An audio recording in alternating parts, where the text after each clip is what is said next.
வள்ளுவன் குரலை வாழ்க்கை நெறி. வள்ளுவனுடைய பொற்பாதங்களுக்கு பணிவான வணக்கம். அருமை மாணவர்களே, சென்ற வகுப்பிலே நாம் I N M U V W V இந்த ஆங்கில எழுத்துக்களை எவ்வாறு அழகாக எழுதுவது என்பதை பற்றி நான் நடத்தினேன். அதிலே ஒன்று மீண்டும் தொடர்கிறது, த லெட்டர் ஆர். அந்த ஆரை எப்படி எழுதுவது அப்படின்ற விஷயத்தை நாம் பார்ப்போம். நான் இங்கே எழுதி காமிக்கிறேன் பெருசாக பாருங்க. இங்கே போயிட்டு வெளியே போயிட்டு கோயிங் கமிங், இந்த கோட்டு மேலே தொட்டுட்டு கீழே இறங்கி ஸ்ட்ரைக் பண்ணணும்.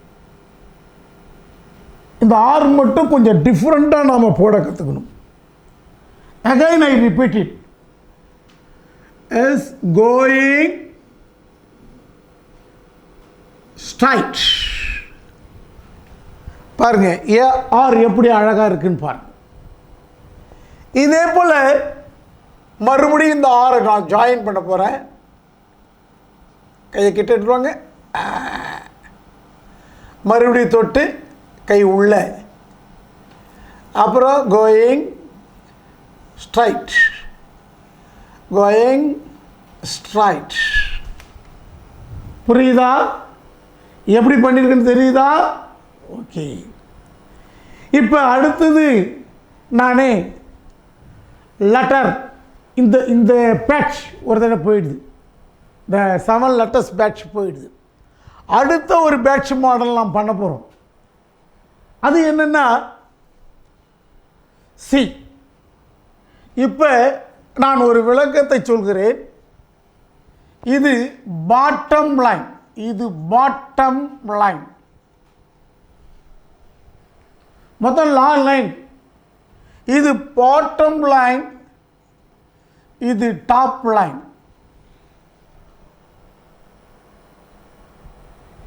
இது ascending லைன், ascending லைன். ஒரு லைன் மேலே ஏறுறது ascending லைன், அடுத்து கீழே இறங்குறது டிசெண்டிங் லைன், டிசெண்டிங் லைன். அப்போ எழுத்து எங்கே இருக்குன்னா பாட்டமில் வரணும். சில எழுத்துக்கு மட்டும் அசெண்டிங் ஏறும். அது என்னென்னா எல்லு, டி, ஹெச் இதெல்லாம் மேலே ஏறும். சில எழுத்துக்கள் கீழே இறங்கும். அது ஹெச், ஒய் இது மாதிரி லெட்டர்ஸ் எல்லாம் கீழே இறங்கும். இப்போ எழுத போகிற லெட்டர் கூட அந்த 2 லைனுக்குள்ளே தான் இருக்கும். ஓகே, இப்போ நாம் பார்க்க போகிறோம். இப்போ நான் சி என்ற லெட்டரை எப்படி எழுதுவது என்று உங்களுக்கு சற்றே பயிற்சி அளிக்க போகிறேன். கவனிங்க, இங்கே பெரிதாக எழுதுகிறேன். முதல்ல என்ன செய்யணும்? இஸ் கோயிங், கோயிங் போயிட்டு தென் ஸ்ட்ரைட் கம்மிங். இது ஒரு கொடை கம்பி மாதிரி இப்படி இருக்கணும் ஸ்ட்ரைட் லைனில். அகைன் திரும்ப அந்த லைன் மேலே வந்து இப்படி ஸ்ட்ரைட்டாக வரணும். இப்படி வந்து அப்படியே ரஜினி வளைவு அப்படி அப்படின்னா இதான். Again I repeat this. நல்லா புரிஞ்சுங்க. இந்த சியை இப்படி போயிட்டு இப்படியே திரும்பி வரக்கூடாது, ஒரு விஷயம். அதே மாதிரி இப்படி போயிட்டு இப்படி இந்த கம்பத்தை இப்படி போடக்கூடாது, வளைச்சி இப்படி உள்ளே போடணும். அதுக்கு அடுத்தது இது ஸ்ட்ரைட் லைனாக வந்து இங்கே நல்லா இது கூடையே வந்து வளைஞ்சி அப்புறமா இப்படி போகணும். நீ இப்படி போடுறேன்னு சொல்லிட்டு இப்படி போட்டு சில பேர் இப்படி பிரிச்சுருவோம். இதுவும் தப்பு, இதுவும் தப்பு. புரியுதா உங்களுக்கு? அடுத்தது இப்போ நான் மறுபடியும் செஞ்சு காமிக்கிறேன். கவனிங்க, இப்படி போட்டு இப்படி வளைச்சி மறுபடியும் வந்து அவர் இப்படி போயிடக்கூடாது, ஸ்ட்ரைட்டாக அப்படி கூடையே வந்து இங்கே கிட்டக்க வந்து இப்படி வளையணும். புரியுதுங்களா? சி எப்படி போடுறேன்னு புரியுதா? ஓகே. அது இப்போ நான் சி எப்படி போடுறேன்னு இந்த 2 லெட்டருக்குள்ளே பண்ணுறேன். அப்போ கோயிங், கம்மிங், ஸ்ட்ரைட். ஓகேவா? அகைன் இதை பாருங்க, கம்மிங், இதை பாருங்க.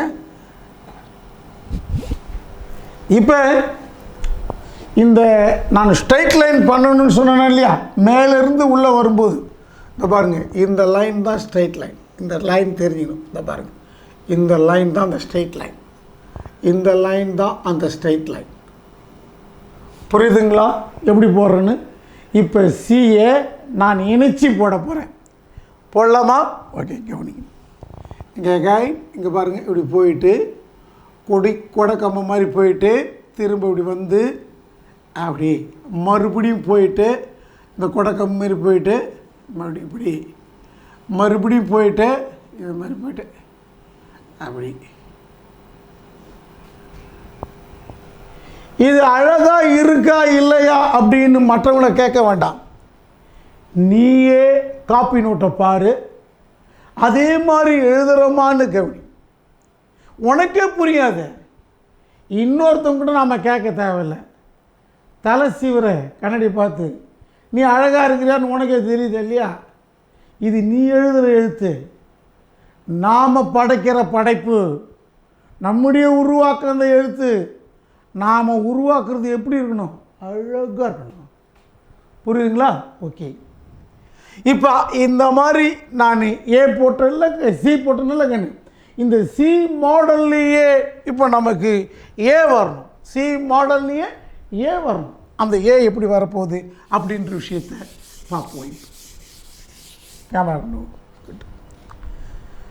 இப்போ கவனிக்கிறேங்க, கவனிக்கிறேன். இப்போ நாம் சி போட்டோமில்ல ராஜா, அந்த சி மாதிரியை அப்படி இப்படி கொண்டு வந்து இப்போ சி மாதிரி இப்படி போட்டிங்க, மறுபடியும் இப்படி ஸ்ட்ரைட்டாக வந்தீங்க, மறுபடியும் போயிட்டு இதை தொடரணும். இதை தொட்டுட்டு அப்படி பண்ணணும். ஓகேவா? அகைன் நான் சரியாக தொடலை. இப்போ ஓகேவா? வெல்கம். அகைன் மறுபடியும் செய்கிறேன் பாருங்கள். இங்கே ஒன்று பெண்ட் ஒரு எழுத்து அளவுக்கு பண்ணிவிட்டு அப்படி ஸ்ட்ரைட்டாக வந்து இப்படி போய் அப்படி தொட்டு மறுபடியும் இந்த கை இப்படி நேராக வந்தால் போகணும். இந்த கையை இப்படி எடுத்து போயிடக்கூடாது, தப்பு. இப்படியே இந்த எழுத்துக்கு நேர்கோடு அளவுக்கு அந்த கம்மிங் லைன் பண்ணிங்கள அதே மாதிரி எடுத்துகிட்டு வரணும். இப்போ உங்களுக்கு புரியுதா நம்ம எப்படி போட்டிருக்கேன்னே? இப்போ போடலாமா? ஓகே. அடுத்தது நம்ம ஏ போட போகிறேன், கவனிங்க.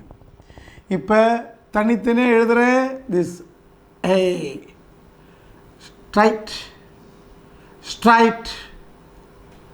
ஓகேவா? தட்டு door straight, door straight, door straight. Again I repeat it. A, this A, touch, straight. Again, straight, straight, straight. Okay. இப்போ கனெக்ட் பண்ணட்டுமா? by connected, welcome. Is A straight, straight, straight, straight, straight, straight, straight, straight, straight. ஒரு நீளமான முட்டைகள், 3 முட்டைகள் அப்படியே லேசாக சாட்சி அடுக்கப்பட்டது போல் இருக்கணும். அப்போ இதை எப்படி பார், கையானது இப்படி இப்படி இப்படி இப்படி இப்படி தான் அசையணும். எந்த காரணத்தை முன்னிட்டு இப்படி நேராக அசையவே கூடாது. எந்த ஒரு கோடும், ஆங்கிலத்தில் எந்த ஒரு கோடும் இப்படி இயங்காது. எப்படி இயங்கணும் சொன்னால் இப்படி தான் வரணும். வெளியே போயிட்டு உள்ளே வரணும், வெளியே போயிட்டு உள்ளே வரணும், வெளியே போயிட்டு உள்ளே வரணும், வெளியே போயிட்டு உள்ளே வரணும். அப்படி இருந்தால் தான் அந்த எழுத்து அழகாக இருக்கும். 2 stroke. Going out, coming in, going out, coming in. That's the very beautiful letter you can create. Okay, welcome. இப்போ நம்ம ஏ எழுதிட்டோம். அடுத்தது இப்போ இதே மாதிரி டைப்பில் தான் ஓ எழுத போகிறோம். ஓ போடு, வெல்கம், ஓ போட போகிறோம். இதே ஸ்டைப் தான், கவனிங்க. இதை பாரு, இப்படி போடுறேன். அதே மாதிரி சி மாதிரியே போடுறீங்க. கம் பேக், கோ டச். டச் ஆகிட்டு பின்னாடி வரக்கூடாது, அது மேலே ஏறி இப்படி வளைச்சி அப்படி போகணும். அவ்வளோதான், வேறு ஒன்றும் விஷயம் கிடையாது. இப்போ நல்லா புரியும்னு நினைக்கிறேன் உங்களுக்கு. நான் எழுதிட்டோமா? இப்போ ஓ போட்டோமா? கவனிங்க, இங்கே பாருங்க ராஜா, நல்ல ஸ்டைலாக எழுதுறேன்னு நினச்சிக்கா. நம்மளை மாதிரி அழகாக யாரும் எழுத முடியாதுன்னு உன் மைண்டில் செட் ஆகிடும். என்னால் அழகாக எழுத முடியும். முதல்ல தன்னம்பிக்கை, என்னால் செய்ய முடியும் அப்படின்ற நம்பிக்கை தான் ஒரு மனிதனை உயர்த்தும். பிடிக்காமல் இருக்கக்கூடாது, நமக்கு வராதுன்ற எண்ணம் இருக்கக்கூடாது, பிடிக்காமலும் இருக்கக்கூடாது. நாம் தான் நன்றாக செய்வோம்னு நினைக்கணும், நமக்கு வராதுன்னு நினைக்கக்கூடாது. Okay, welcome. இப்போ நாம் அடுத்தது ஏ போடுறோம். கவனிங்க, இந்த இப்படி போடுற, கொடைக்கம்பி வளைக்கிற, மறுபடியும் இப்படி போகிற, இங்கே போய் டச் பண்ணி கீழே வராமல் அப்படி சொல்லிட்டுற. இட்ஸ் ஓ. எப்படி அழகாக சாஞ்சிங்கன்னு ஃபஸ்ட் கிளாஸாக இருக்காங்க. அடுத்தது நான் போடுறேன், ஓ போட போகிறேன். கவனிங்க, அதே மாதிரி தான் அப்படி போட்டு கை பின்னாடி வந்து அங்கே போய் டச் பண்ணி அவ்வளோதான். தென் அகைன் இங்கே பாருங்கள், அப்படி போகிறேன், இப்படி டச் பண்ணுறேன், இப்படி வர்றேன், இங்கே வர. ஓகே, நிறைய காப்பி நோட்டில் இருக்கும், ஒரு இடத்த விடாத, பென்சிலில் எழுது, மறுபடியும் ரப்பரால் அடிச்சுட்டு பென்சிலில் எழுது. புதுசாக நோட்டு ஒன்று வாங்க தேவையில்ல. புரியுதா? அப்பா என்ன சும்மாவா சம்பாதிக்கிறாரே? கஷ்டப்பட்டு உதிரத்தை வேர்வையாக்கி உழைத்து சம்பாதித்து இங்கே பணம் கட்டுறார். சரியாக செய்யணும்.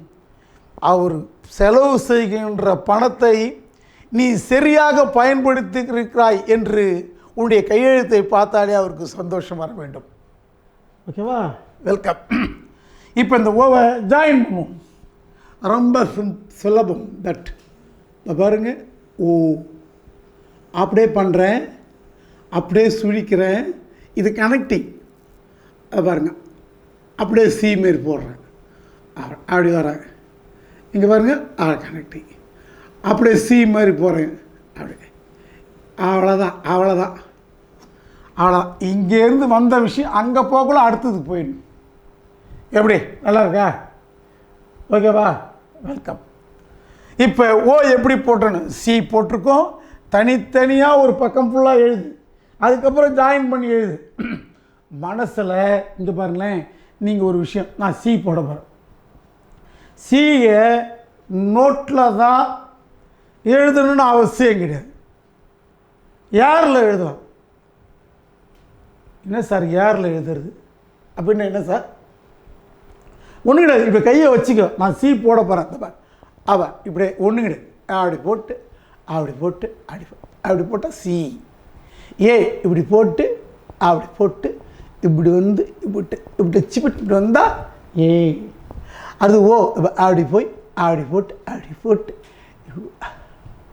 போர்டு இல்லாமல், எழுதும் கருவி இல்லாமல் நீ அப்படியே கற்பனையிலே சிந்திச்சு பார்க்கணும்.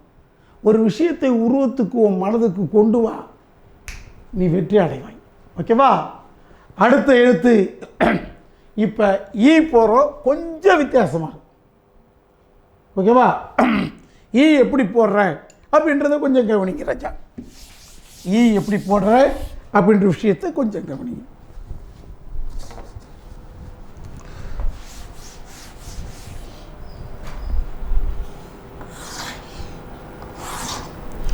இப்போ முதல்ல இப்படி கோட்டை மேலே கொண்டு போனீங்களா, அப்படி கொண்டு போகக்கூடாது.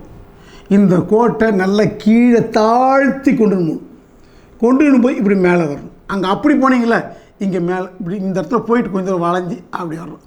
கை பின்னாடி வந்து ஓகே பார்த்தீங்களா? இந்த கையை பின்னாடி தாழ்த்தி எடுத்துன்னு போய் இங்கே நிறுத்தி அப்படியே வளைச்சி இந்த இடத்துக்கு வந்துட்டு போய் ஸ்ட்ரைட். அப்புறம்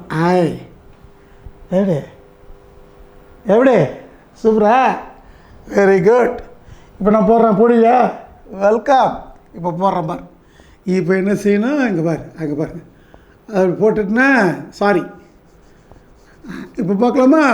கீழே கொண்டு போயிட்டு அப்படியே மேலே வெல்கம். மறுபடியும் பாருங்கள், இப்படி கீழே கொண்டு போய் அப்படி மேலே வளைச்சி அப்படி மேலே கூட தொடக்கூடாது. பாருங்கள், இப்படி போகிறீங்க, மேலே தொடாமல் வளைக்கணும். வளைச்சி கை இப்படி ஸ்ட்ரைட்டாக வந்து அவ்வளோதான். பாருங்கள், பறந்துற போது பிடிச்சி வச்சுக்கோ.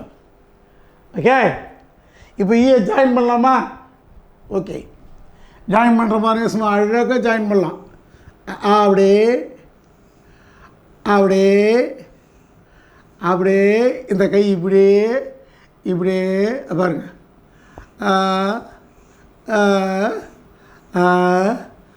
அப்படி எத்தனை வேணால் போகலாம், போயிடலாம் அழகா. வெல்கம். புரியுதா உங்களுக்கு? எவ்வளோ அருமையாக இப்போ நம்ம போட்டோம் பார்த்தீங்களா உங்களுக்கு? வெல்கம். தென் அடுத்த விஷயம், எஸ் போடலாம். எஸ் போடணும்னு சொல்லக்குள்ள உங்களுக்கு கேப் வேணும். எஸ்ஸா? சரி, கொஞ்சம் டைம் தரேன், இது வெளியே ப்ராக்டிஸ் பண்ணுங்கள். அடுத்தது எஸ்ஸு எக்ஸு இதெல்லாம் போடுவோம். ஓகேவா? வெல்கம். குட்.